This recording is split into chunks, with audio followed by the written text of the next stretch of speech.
पृथ्वी गोल होने के बावजूद इस पर मौजूद समुद्र का पानी अंतरिक्ष में क्यों नहीं गिरता? और पृथ्वी के रोटेट होने के बावजूद हमें उसकी रोटेशन महसूस क्यों नहीं होती? और पृथ्वी ग्रह के नीचे क्या है, यानी यह किस चीज के ऊपर टिकी हुई है? यह सवाल सुनने में भले ही बहुत बेसिक और सिंपल लगे, लेकिन इनके जवाब आपके होश उड़ा देंगे। आज के इस वीडियो में हम आपको पृथ्वी से जुड़े ऐसे ही सवालों के उत्तर देने वाले हैं। अगर पृथ्वी के नीचे कुछ है ही नहीं, तो आखिर ये एक ही जगह पर कैसे टिकी हुई है? इसका सीधा सा कारण है सूर्य का गुरुत्वाकर्षण बल। पृथ्वी सूर्य को 30 किलोमीटर प्रति सेकंड की रफ्तार से चक्कर लगाती है, जिससे इसका ऑर्बिट स्टेबल बना रहता है। हम सूर्य के गुरुत्वाकर्षण बल को देख तो नहीं सकते, लेकिन उसे डिटेक्ट जरूर कर सकते हैं। सौरमंडल में मौजूद हर ऑब्जेक्ट इसी गुरुत्वाकर्षण बल की वजह से अपनी जगह पर टिका हुआ है। अगर आप पृथ्वी के नीचे जाने की कोशिश करेंगे तो आपको सिर्फ खाली स्पेस मिलेगा। हालांकि बहुत लंबे समय तक चलने के बाद आपको कुछ तारे और आकाश गंगाएं भी दिखाई देने लगेंगी, जो पृथ्वी से करोड़ों प्रकाश वर्ष की दूरी पर मौजूद है। पृथ्वी अपनी एक्सिस पर क्यों घूमती है और ये सूर्य का चक्कर क्यों लगाती है? ये सवाल सुनने में भले ही बहुत मामूली लग सकता है, लेकिन इसका जवाब बहुत ही इंटरेस्टिंग है। आप में से कई लोगों का यह मानना होगा कि पृथ्वी सूर्य का चक्कर ग्रेविटेशनल फोर्स की वजह से लगाती है, जो बिल्कुल सही बात है। लेकिन हमारा सवाल इससे भी थोड़ा डीप है।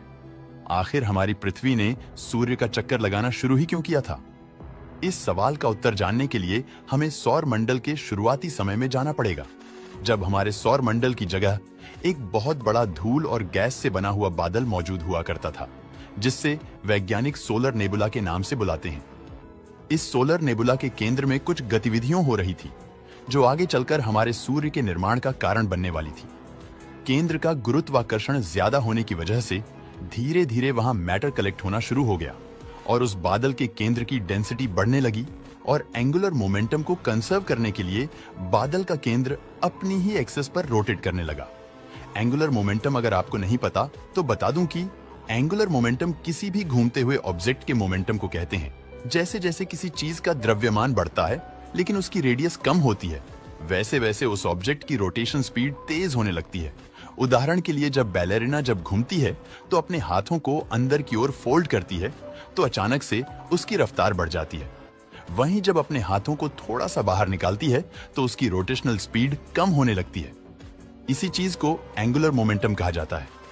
सोलर नेबुला के केंद्र में मैटर इकट्ठा होने की वजह से उसका भी द्रव्यमान बढ़ता जा रहा था। एक समय ऐसा आया जब उसके केंद्र ने रोटेट करना शुरू कर दिया, जिसके परिणाम स्वरूप पूरा बादल ही रोटेट होने लगा और सोलर नेबुला का केंद्र हमारे सूर्य में कन्वर्ट हो गया और उसके आसपास मौजूद बादल एक प्लैनेटरी डिस्क बन गया और हमारे ग्रहों का निर्माण होता है। सूर्य के बनने के कुछ ही लाख सालों बाद हमारी पृथ्वी का निर्माण भी शुरू हो गया।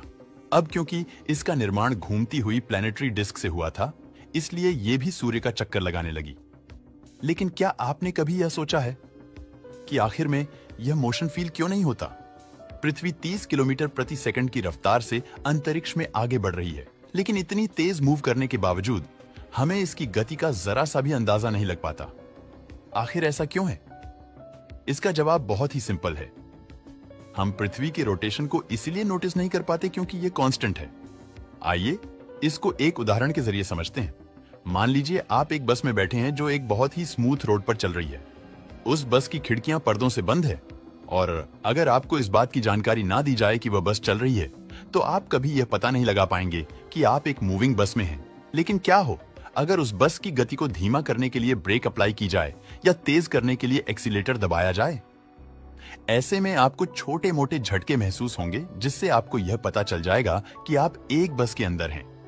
इस पूरी बात का सीधा सा मतलब यह है कि जब कोई चीज लगातार गति पर चल रही होती है तो उसके मोशन का पता लगा पाना ऑलमोस्ट इम्पॉसिबल हो जाता है। कुछ ऐसा ही हमारी पृथ्वी के साथ भी है। पृथ्वी एक कांस्टेंट स्पीड पर सूर्य का चक्कर लगाती है, जिस वजह से हमें उसके रोटेशन के बारे में पता नहीं चल पाता। हमारी पृथ्वी गोल है तो उसके निचले हिस्से में मौजूद पानी अंतरिक्ष में क्यों नहीं गिरता? इस सवाल का सीधा सा जवाब है गुरुत्वाकर्षण एस्केप वेलोसिटी।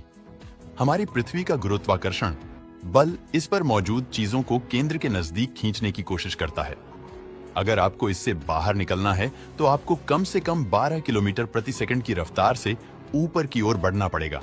जब भी किसी रॉकेट या स्पेसक्राफ्ट को अंतरिक्ष में लॉन्च किया जाता है तो उसकी रफ्तार 12 किलोमीटर से ज्यादा ही रखी जाती है, ताकि पृथ्वी से बाहर निकलने में कोई भी परेशानी ना हो।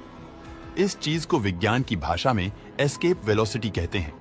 पृथ्वी पर मौजूद समुद्र इसकी सतह से चिपके हुए हैं, जिस वजह से इन पर बहुत भारी मात्रा में गुरुत्वाकर्षण बल अप्लाई होता है। इसी गुरुत्वाकर्षण बल की वजह से पानी अंतरिक्ष में नहीं गिरता। आशा करता हूं कि इस वीडियो से कुछ नया सीखने को मिला होगा।